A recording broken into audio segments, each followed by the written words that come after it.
था और पिछड़ों के एक बड़े नेता माने जाते हैं। और अगर हम पिछले 5 सालों की बात करें तो पिछले 5 सालों में आपने भी गौर किया होगा कि जब भी पिछड़े नेता की बात आती थी भारतीय जनता पार्टी से, तो सबसे आगे केशव मौर्य होते थे। वहां पर स्वामी मौर्य का जिक्र भी नहीं होता था।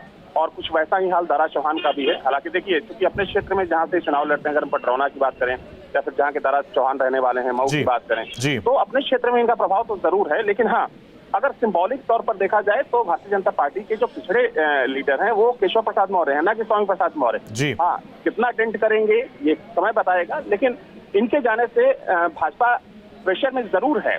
लेकिन भाजपा का मानना है कि भारतीय जनता पार्टी को बहुत ज्यादा नुकसान नहीं होने वाला है, क्योंकि लगातार भाजपा के नेताओं से बातचीत हो रही है। हालांकि देखिए, भाजपा लगातार कोशिश में लगी थी कि ये लोग ना जाएं, क्योंकि जब कल स्वामी मौर्य ने इस्तीफा दिया तो उसके बाद केशव मौर्य का एक ट्वीट आता है जिसमें उन्होंने अपील की थी कि आपको बैठकर बात करनी चाहिए थी और जल्दबाजी में लिया गया फैसला गलत होता है, उसके परिणाम गलत होते हैं।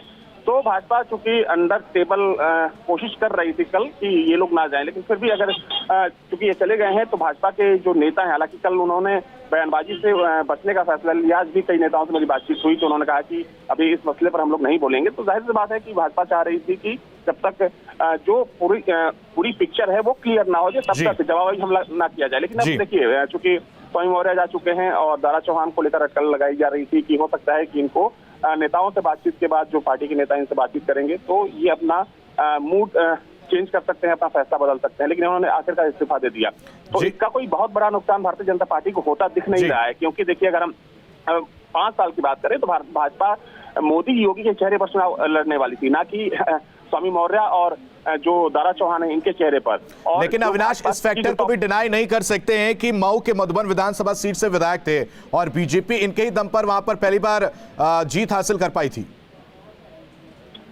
देखिए, इसमें एक्चुअली जिस एक फैक्टर की बात होती है, और अगर 2017 के चुनाव की हम बात करें तो भाजपा में एक बड़ी तादाद में बाहर से आने वाले नेताओं की संख्या थी। और देखिए, उस वक्त जो सपा को लेकर एंटी इनकम्बेंसी थी उसका भी एक बड़ा असर था, क्योंकि परिवार की लड़ाई थी। परिवार की लड़ाई के साथ साथ जिस तरीके से भारतीय जनता पार्टी ने लॉ एंड ऑर्डर को लेकर और जो भ्रष्टाचार का जो मुद्दा था एक समाजवादी पार्टी की सरकार में, उस मुद्दे को लेकर जिस तरीके से आक्रामक तरीके से 2017 में चुनाव लड़ा था, निश्चित तौर पर देखिए जो क्षेत्रीय समीकरण होते हैं, जो जातीय समीकरण होते हैं, वो विधानसभा वार काम करते हैं। लेकिन उसका एक कह सकते हैं कि व्यापक असर, अगर आप दारा चौहान या फिर स्वामी प्रसाद मौर्य को पूरे पूर्वांचल से जोड़कर देखेंगे तो वो थोड़ा सा कह सकते हैं कि वहाँ तकनीकी रूप से गलत होगा। क्योंकि अगर हम स्वामी मौर्य की सीट की बात करें, देखिए पटरौना चूंकि कुशीनगर का तराई का बेल्ट है और बिल्कुल बॉर्डर का एरिया माना जाता है, तो पटरौना में पिछले काफी समय से स्वामी मौर्य सक्रिय थे। लेकिन देखिए, कल आपने गौर किया होगा कि जब स्वामी मौर्य ने इस्तीफा दिया तो एक दूसरी तस्वीर पटरौना से भी आई थी। जो भारतीय जनता पार्टी के वहां के कार्यकर्ता थे वो एक दूसरे को मिठाई खिलाकर वहां पर जश्न मना रहे थे। क्योंकि अगर हम पिछले 4 से 4.5 सालों की बात करें तो कई बार ऐसी खबर आई कि जो स्वामी मौर्य थे वो वहां पर भारतीय जनता पार्टी के कार्यकर्ताओं की अनदेखी करते थे। उसकी शिकायत कई बार भाजपा कार्यकर्ताओं ने यहाँ पर पार्टी आलाकमान तक पहुंचाने की कोशिश की। हालांकि चूंकि कैबिनेट मंत्री थे तो दोनों तरफ से दोनों नजरिए से देखने की जरूरत है। हाँ, एक माहौल बनता है, एक गलत मैसेज आता है, इसमें कोई दो राय नहीं है कि जिस तरीके से इस्तीफों का दौर शुरू हुआ है वो भारतीय जनता पार्टी को दबाव में लाने के लिए काफी है। क्योंकि कल जैसे ही ये खबर सामने आई, क्योंकि देखिए पता तो सबको था, 2-2.5 महीनों से चर्चा चल रही थी कि स्वामी मौर्य पार्टी छोड़ सकते हैं। भाजपा के जो नेता थे उनको कोई फर्क नहीं पड़ता था, हम लोग पूछते थे तो ऑफ द रिकॉर्ड बोलते थे कि किसी के जाने से ना तो भाजपा। अविनाश, आगे आपसे जुड़ेंगे। अभी हमारे साथ प्रवक्ता सपा अमित जमाई हमारे साथ जुड़ चुके, बहुत स्वागत है सर आपका। क्या ये मैं मान के चलूं कि दारा सिंह चौहान साइकिल की सवारी करने वाले हैं, क्योंकि यूपी के मंत्री रहते उन्होंने इस्तीफा दे दिया यूपी मंत्रिमंडल से?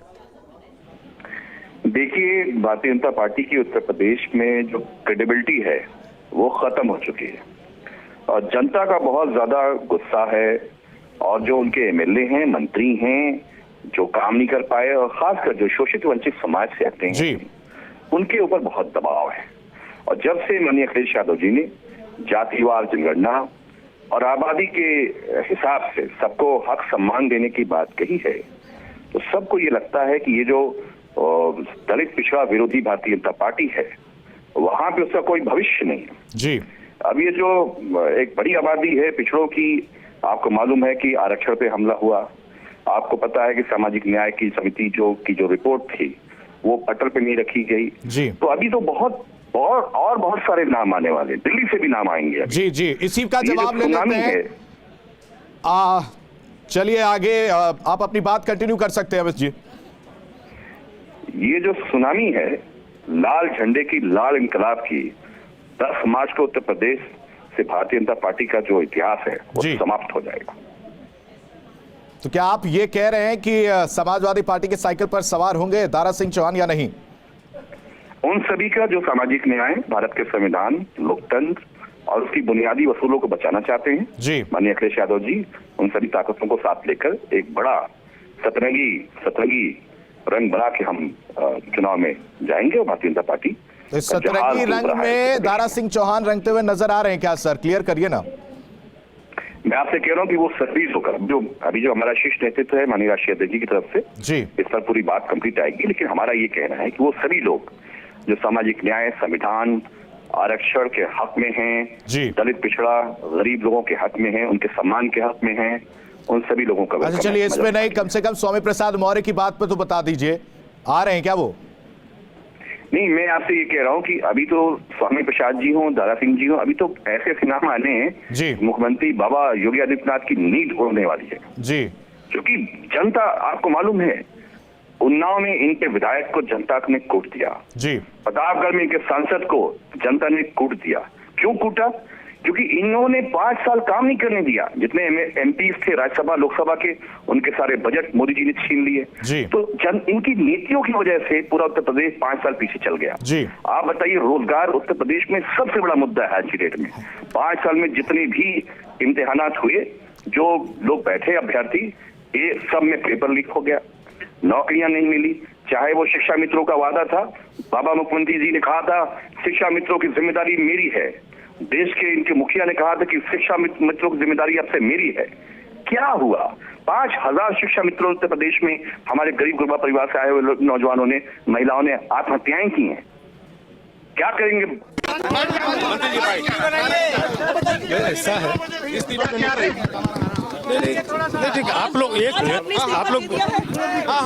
बैठ जाए। मैं 1 मिनट में अंदर से मैं आ रहा हूँ। 1 मिनट।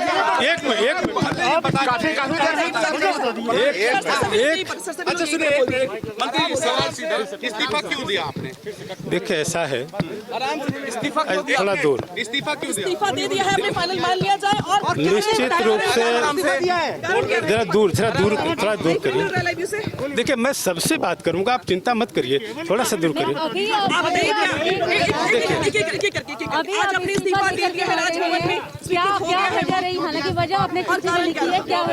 देखिए आपने पत्र में देख लिया होगा, जिस भारतीय जनता पार्टी के सरकार में हमने पूरी निष्ठा और लगन के साथ जो है, और मैं नहीं, पूरे मेरे समाज के ओबीसी, दलित, सारे समाज के जो डिप्रेस वंचित समाज के लोगों ने साथ दिया। लेकिन निश्चित रूप से 5 साल में ओबीसी, दलित, ऐसे वंचित बेरोजगार नौजवान को न्याय नहीं मिल पाया।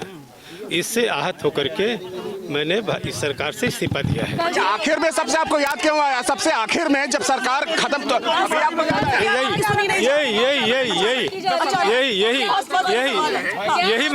यही मैं बताने जा रहा हूँ। ठीक है, यही मैं बताने जा रहा हूँ, क्योंकि आप लोग सवाल यही करेंगे कि 5 साल तक आपने कुछ नहीं किया, आपने मलाई किया, वो खाया, ये खाया।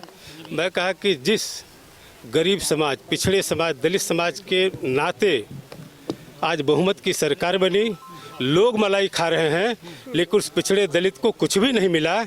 इससे आहत होकर के हम लोगों ने इस्तीफा दिया है। आपने आवाज़ क्यों नहीं उठाई? आवाज़ क्यों नहीं उठाई? एक बात, आवाज़ क्यों नहीं उठाई? मेरी बात सुनिए। मैं 5 साल शुरू से मैं लगातार अपनी पार्टी के हाई कमान के लोगों को सूचना देता रहा, कहता रहा, कि बात करता रहा, लेकिन मेरी बातों को अनसुनी कर दिया गया। क्योंकि मैं पिछड़ों की बात, दलित, जो उपेक्षित लोग हैं, जिनके नाते हम लोग छात्र जीवन से राजनीति में हैं और सारे समाज के लोग एक साथ खड़े होकर के 5 सालों में आपका कोई ऐसा बयान सामने नहीं आया, ना कोई आपका पत्र सामने आया जिससे आपको लगे कि जिससे ये लगे कि आप पिछड़ों के साथ हो रहे चीजों। आज पहली बार मैं बयान दे रहा हूं, चूंकि जब 5 साल तक, मेरी बात सुनिए, 5 साल तक ये हमारे सारे प्रदेश के नेता, हमारे केंद्र के नेता, सारे लोग जानते हैं कि सबसे सारे लोगों से मैंने गुहार लगाई कि सरकार में जो दलित है, पिछड़े हैं, वंचित हैं और नौजवान को न्याय नहीं मिल पा रहा है, मैं चर्चा करना चाहता हूं, तब उस समय नहीं मुझे मिल पाया। सर, लोग भरोसा कैसे करें, लोग भरोसा कैसे करें कि आपने आवाज उठाई, लोग भरोसा कैसे करें क्योंकि आपका कोई बयान सामने नहीं है। देखिए, अभी आप लोग चिंता मत करें, सब धीरे धीरे सामने आ जाएगा। अभी मैं स्वामी जी के साथ दिया है आपने, तो साथ नहीं, स्वामी जी के साथ मैंने नहीं दिया है इस्तीफा। तो आज मेरा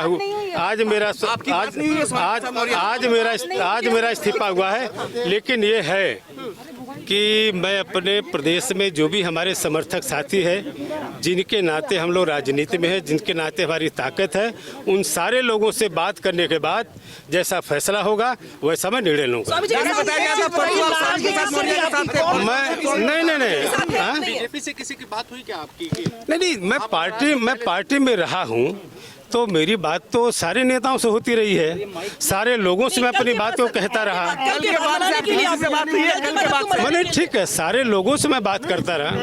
इस्तीफा देने वाले हैं। देखिए, ऐसा नहीं, अब कौन आएगा, कौन विधायक जाएगा, ये सारी जानकारी आप लोगों को है। आने वाले दिन में 2-4 दिन में सब पता चल जाएगा। ठीक है, मुख्यमंत्री योगी आदित्यनाथ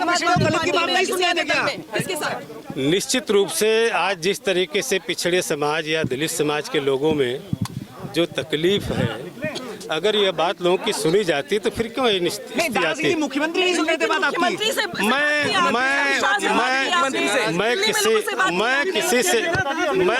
मैं किसी से आरोप, देखिए ठीक है, नहीं ठीक है, मैं तो अब चलिए मैं किसका नाम बताऊं, सारे लोगों के नाम, सारे लोगों को अरे लगाओ ना। तो लोग मलाई खाते रहे। दारा सिंह चौहान को आप सुन रहे थे। समर्थकों से बात करने के बाद फैसला लूंगा, ये बात दारा सिंह ने कही। और ये उनका रेजिग्नेशन एक्सक्लूसिव लेटर आप इस टाइम देख रहे हैं। दलितों, पिछड़ों की उपेक्षा से आहत हो, इसलिए इन्होंने इस्तीफा दे दिया। और सीधे रुख करते अविनाश का, अविनाश हमारे साथ जुड़े हुए हैं। मिला, सरकार बनी और उनको हम न्याय तक नहीं दे पाए, उनके साथ इंसाफ नहीं कर पाए, इसी से आहत होकर के हम लोगों ने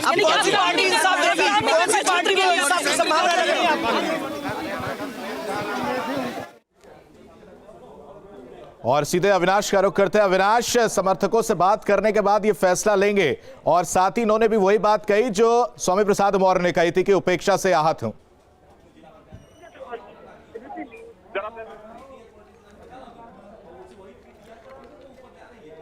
तो मेरी बात को अनसुना किया गया और दारा सिंह चौहान को आप सुन रहे थे और मेरी बात को अनसुना करने के बाद उन्होंने ये फैसला लिया है। दलित, पिछड़ों और वंचितों को नहीं मिला है न्याय, जिसकी वजह से उन्होंने ये फैसला लिया है। दारा सिंह चौहान ने योगी मंत्रिमंडल से इस्तीफा दे दिया है। लोग मलाई खाते रहे, दलितों को कुछ भी नहीं मिला, जिससे वो आहत हुए और उनकी उपेक्षा की गई। ये सारे आरोप दारा सिंह चौहान के द्वारा लगाए गए और इसके बाद उन्होंने ये फैसला लिया गया और योगी मंत्रिमंडल से उन्होंने इस्तीफा दे दिया। लगातार यूपी की सियासत में बदलाव की तस्वीर नजर आ रही है। एक के बाद एक कई विधायकों ने इस्तीफा दिया है और स्वामी प्रसाद मौर्य के इस्तीफे के बाद इस्तीफों का पॉलिटिक्स जिस तरह से नजर आ रहा है यूपी की सियासत में, वो साफ है।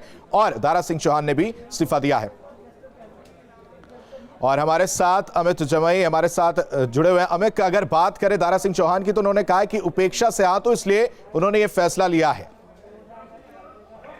नहीं, देखिए, अगर आप शुरू से ओम प्रकाश राजभर जी के समय से ये बात देखें, वो उनके बड़े मिनिस्टर थे। श्री अमित शाह जी ने सोशल इंजीनियरिंग का बहुत बड़ा रिकॉर्ड कायम करने का दावा किया था जी। सवाल ये है कि अगर ओम प्रकाश राजभर जी को जैसे ही ये लगा कि इनके कहने और करने में क्या फर्क है, तो उन्होंने बहुत बड़ा ऐतिहासिक कदम उठाया और बीजेपी आरएसएस को उन्होंने ठुकरा दिया। उसके बाद आप बताइए कि निषाद समाज, इनके साथ उनको सम्मान देने का काम माननीय अखिलेश यादव जी ने किया। हमने गोरखपुर जैसी सीट से संजय निषाद जी के जो फर्जंद हैं उनको हमने अमित मेंबर ऑफ जमाई हमारे पार्लियामेंट साथ जुड़ने के लिए आपका बेहद शुक्रिया। तो मंत्री दारा सिंह चौहान ने इस्तीफा दे दिया है। उन्होंने साफ तौर से कहा कि उनकी उपेक्षा हुई, उसके बाद उन्होंने ये फैसला लिया। दलित, पिछड़ों और वंचितों को न्याय नहीं मिला है, जिसके बाद उन्होंने ये फैसला लिया और योगी मंत्रिमंडल से इस्तीफा दे दिया है।